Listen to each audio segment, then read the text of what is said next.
Hello friends, कैसे आप लोग। Welcome to my YouTube channel physics concept. मैं सईद और आज हम डिस्कस करने वाले हैं पास्कल लॉ के बारे में। देखिए, नेचर में आपने बहुत सारे एग्जांपल्स देखे होंगे, बहुत सारे आपने ऑब्जर्वेशंस किए होंगे। जैसे कि कभी आप सर्विस स्टेशन पर गए होंगे कार वॉश करने के लिए।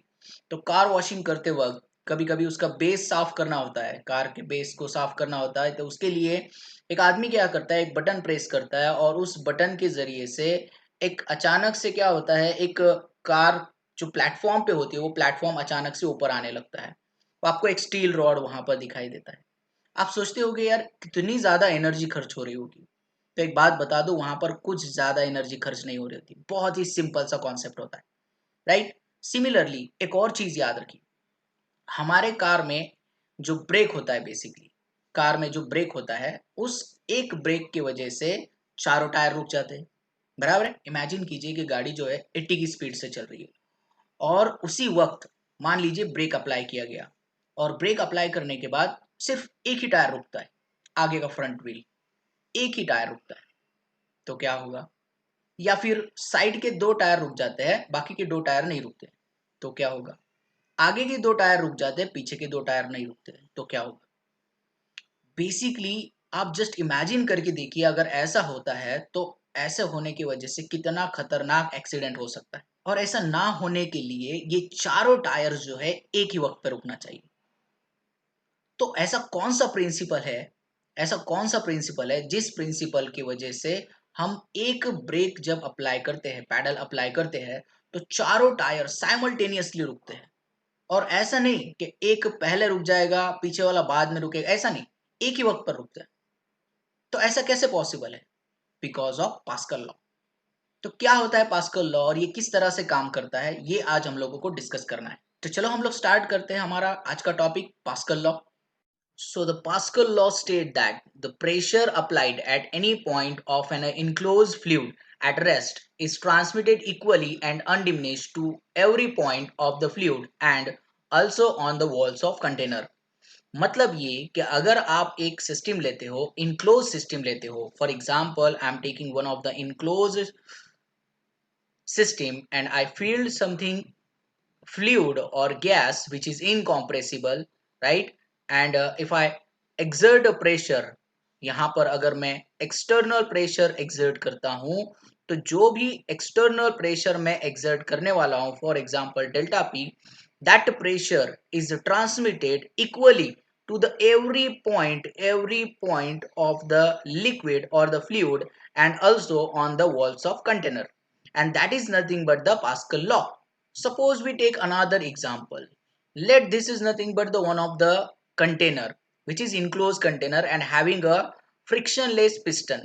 Okay, airtight piston in which we are taking one of the fluid which is incompressible fluid.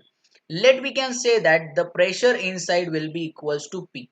Okay, pressure will be P. Now I am applying here certain pressure delta P here, external delta P pressure here applying. Here I am applying the delta P pressure, that is additional pressure. When I apply this pressure, what happen?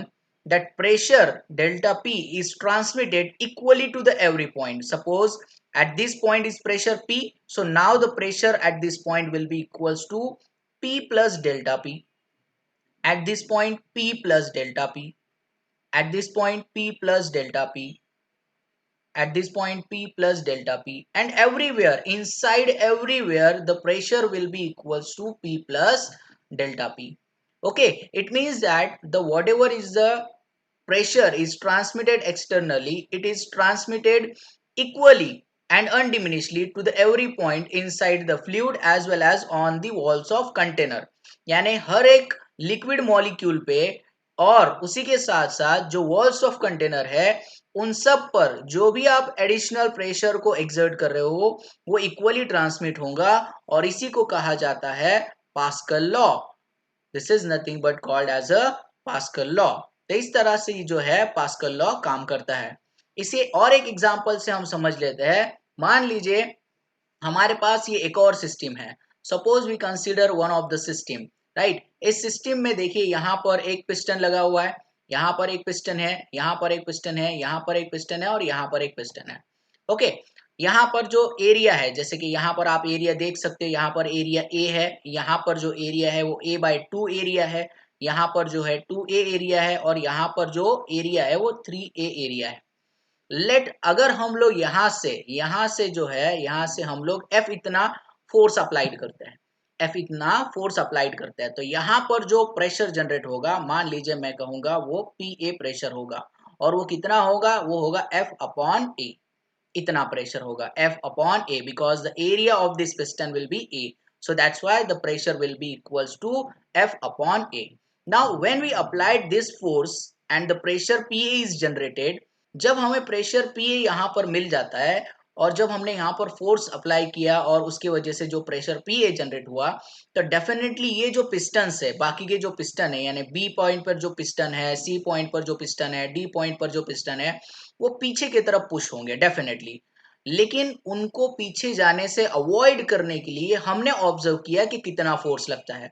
तो हमने observe किया कि B point पे जो force लगता है, यानी इसे पीछे जाने से रोकने के लिए 2F इतना फोर्स लग रहा है, सी के लिए 3F इतना फोर्स लग रहा है, और जो डी है उसके लिए F/2 इतना फोर्स लग रहा है। इसका मतलब ये है कि अगर मैं यहां पर प्रेशर कैलकुलेट करूं, यानी मैं बी पॉइंट का प्रेशर अगर कैलकुलेट करूं, so pressure at point B will be equals to F, कितना है एफ, 2F है, राइट, और एरिया कितना है 2A है, राइट। तो कितना आंसर आ गया यहाँ पर भी, F/A इतना आंसर आ गया, राइट। सिमिलरली अगर मैं बात करूं C की, तो C पे भी क्या होगा, देखिए PC will be equals to, this will be equals to 3F/3A, that will be again answer will be equals to F/A। और अगर मैं D की भी बात करूं तो D पे भी क्या, सो PD will be equals to F/2 divided by A/2, again 2 get cancel and here you will get F/A।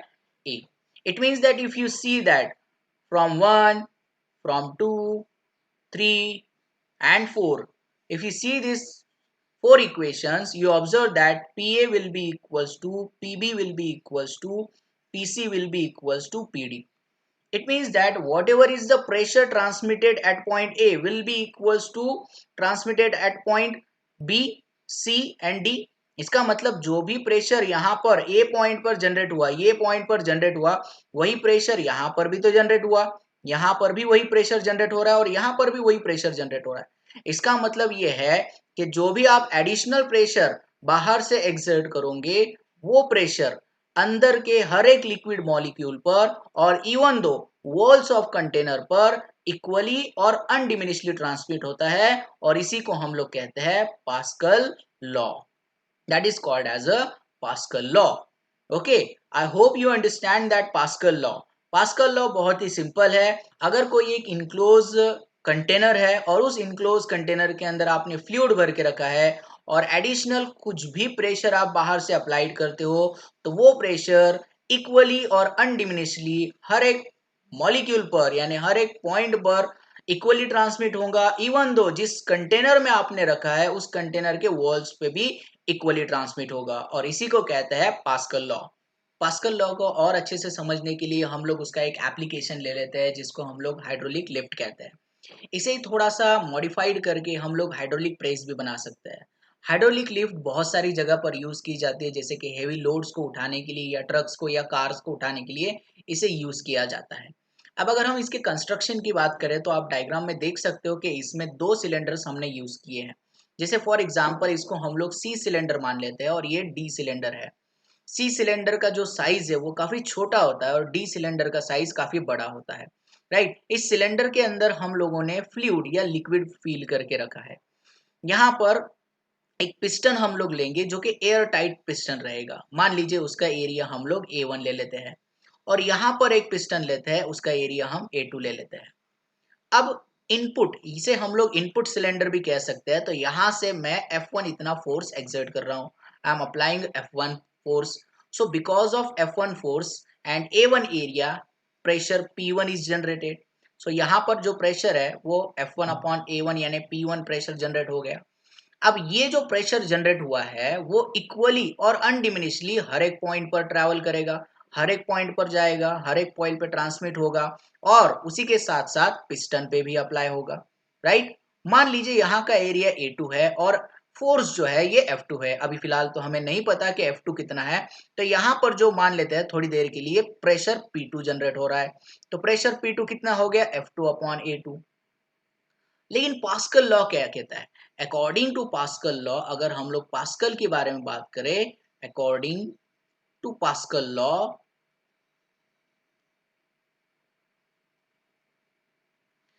The pressure generated at point A1 या फिर यहां पर सिलेंडर C में जो प्रेशर जनरेट हो रहा है, that will be transmitted equally and undiminishedly to each and every point. हर एक पॉइंट पर कैसा जा रहा होगा, इक्वल जा रहा होगा। इसका मतलब यह है कि जो प्रेशर यहाँ पर A1 पे जनरेट हुआ होगा वही प्रेशर जो है A2 पे जनरेट हो रहा होगा। इसका मतलब यह है कि मैं पास्कल लॉ के हिसाब से ऐसा लिख सकता हूं, P1 is equal to P2 is equal to P, correct. ऐसा हम लोग लिख सकते हैं। इसका मतलब ये है कि यहाँ पर अगर हम लोग P1 is equal to P2 ले रहे हैं, P1 is equal to P2 ले रहे हैं, तो यहाँ पर हम लिख सकते हैं F1 upon A1 that will be equals to F2 upon A2. So with the help of that we can find out the value of F2. So F2 कितना आएगा वो हम कैलकुलेट कर सकते हैं। कैसे? A2 divided by A1 into F1 into F1. With the help of this formula we can determine easily, right? इस जरिए से हम लोग क्या कर सकते हैं, आसानी से इसको डिटरमाइन कर सकते हैं। ओके, सो इसे एक एग्जांपल के जरिए से मैं एक्सप्लेन करता हूँ बड़ी आसानी से, तो आपको समझ में आ जाएगा क्या जो पास्कल लॉ इतना इंपॉर्टेंट क्यों है। इमेजिन कीजिए यहाँ पर मैंने जो F1 फोर्स लगाया है, फॉर एग्जांपल यहाँ पर देख लीजिए, फॉर एग्जांपल मैं F1 जो ले रहा हूँ ये 50 न्यूटन ले रहा हूँ, राइट।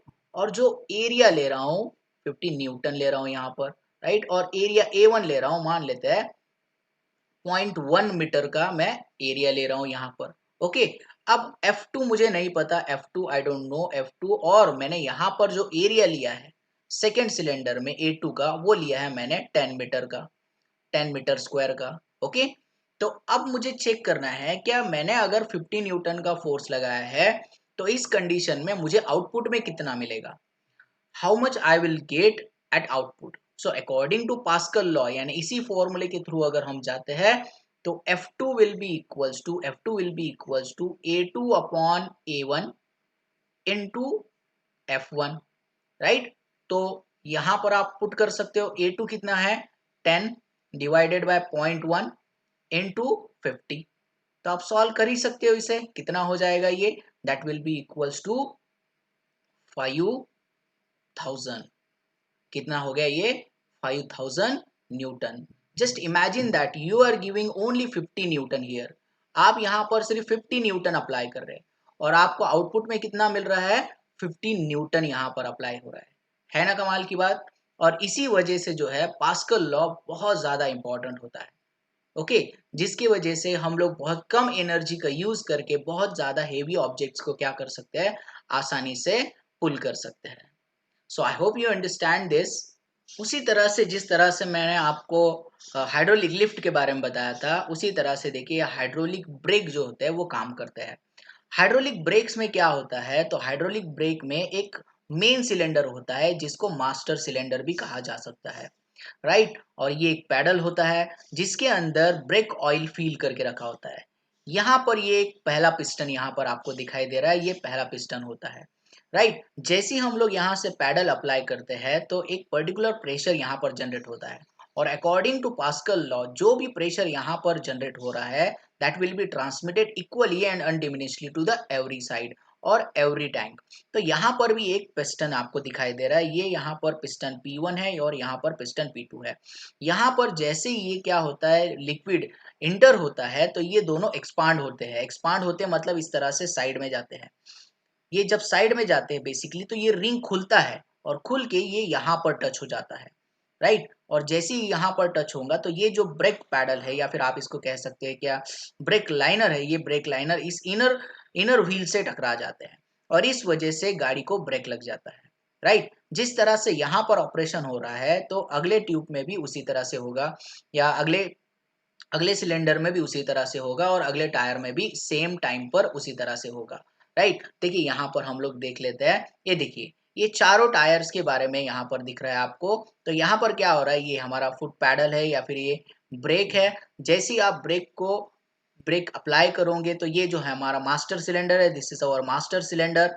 और ये जो है ब्रेक फ्लूइड है या ब्रेक ऑयल है।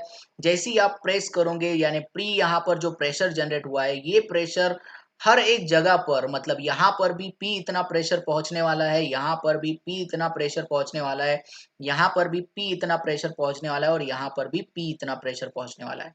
जैसे ही यहाँ पर प्रेशर पहुंचेगा, ये पिस्टन क्या हो जाएगी, ये जो पिस्टन दिख रहे हैं ना, दो साइड के पिस्टन है, ये एक पिस्टन है और ये एक पिस्टन है, ये क्या हो जाएगी, इस तरह से पुश हो जाएगी। और ये जो लाइनर है, राइट, ये जो ब्रेक लाइनर है, ये इनर पाइप को या फिर सॉरी इनर व्हील को क्या हो जाएगा, टच हो जाएगा और इस वजह से यहाँ पर ब्रेक लग जाएगा।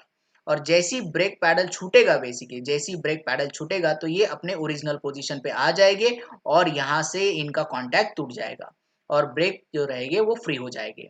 तो इस तरह से बेसिकली जो है ये पूरा जो ब्रेक सिस्टम है ये पास्कल लॉ पे काम करता है। इमेजिन करके देखिए, अगर इन टायर में से अगर चारों टायर एक साथ ना रुके तो कितना खतरनाक एक्सीडेंट हो सकता है। और इसी वजह से pascal law is very important and very useful for the braking system. Not only the hydraulic breaks बल्कि इसको एबीएस सिस्टम में भी यूज किया जाता है। सो इस तरह से बेसिकली जो पास्कल लॉ है ये बहुत सारी जगह पर यूज होता है। इसके बहुत सारे एप्लीकेशंस है, वाइड एप्लीकेशंस है और इसीलिए आप लोगों को पास्कल लॉ अच्छे से समझना है। I hope you understand today's lecture. If you understand, please like my video, subscribe my channel.